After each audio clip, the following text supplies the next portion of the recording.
Kung nature lover ka na mahilig sa adventure at IG worth din tanawin, may tinatagong parehong bayan ng Kamalig Albay na siguradong patok sa'yo. Tara, samahan niyo ako. Biyahe tayo papuntang Sulong Eco Park.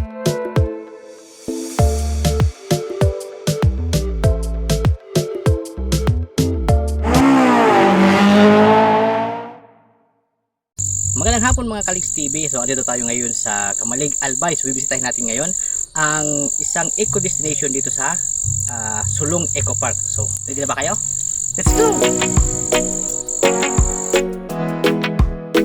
Unang-una sa listahan, ang Sulong Hill Trekking. Hindi man ito pabagay level, pero siguro mapapawaw ka sa view. So anyway, good afternoon everyone. Welcome dito sa Sulong Eco Park. So bala ko po pala sa JR, isang facility guide dito, then ako yung mag-guide sa inyo. So atong Sulong Eco Park is already 9 years pa lang itong nag-operate sa tourist destination dito sa municipality. Okay. There still marami pa yung planner development na ilalagay. Sa bawat sulok ng Eco Park, may iba't ibang photo spots. Meron silang Bali's Pines Bird's Nest, mga hanging bridge, at chill hammock spots na perfect para sa iyong OOTD goals.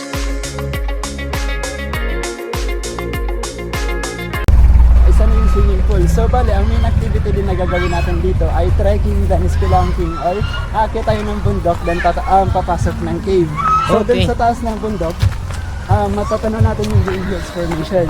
Tapos sa loob naman ng cave, marami din tayo makikita ang crystal doon. Okay. Kung mahilig ka sa kakaibang experience, huwag mong palampasin ang Crystal Cave o Solong Cave. Pero heads up, may mga stalactites at stalagmites at may mga panahuhin daw na paniki at spider. So, courage lang. Yun nga, pero nakapababa na kami sa cave dito sa Sulong Eco Park. So according to the tourism, bawal daw mag video sa loob. So siyempre, respeto natin yung mga rules and regulation dito sa Eco Park, kasi siyempre isa rin yan sa mga pinapatupad ng tourism. So ayan. Anyway, yung haba po pala sir ng cave dito sa amin ay 492 meters. Oh, haba talaga no. Pero ang inallowed po ng DNR to explored by the tourist is only 50 meters. Pwede Kasi na yung rin. cave dito ay class 2. Ito matanda na rin siguro itong puno ito, no? Matanda na din po siya. Baliti ba yan? Apo, Laki ah.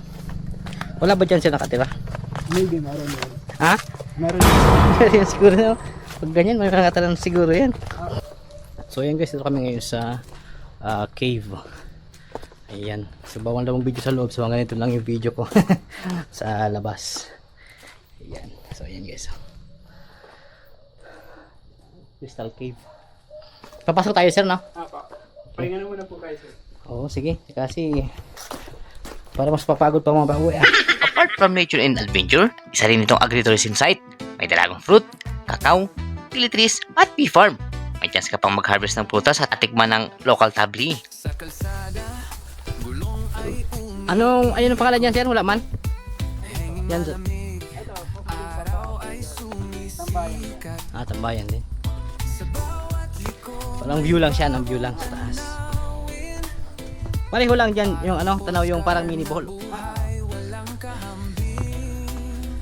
Ayos dahil. Malapit ba yun dito sir, no? Malayo-layo.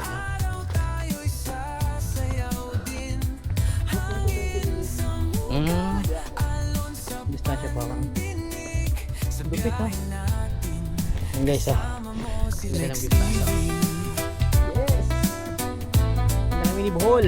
May dagat sa kanan, bundok sa kaliwa, mga ngiti ng tao, tila pamilya na. Ganda!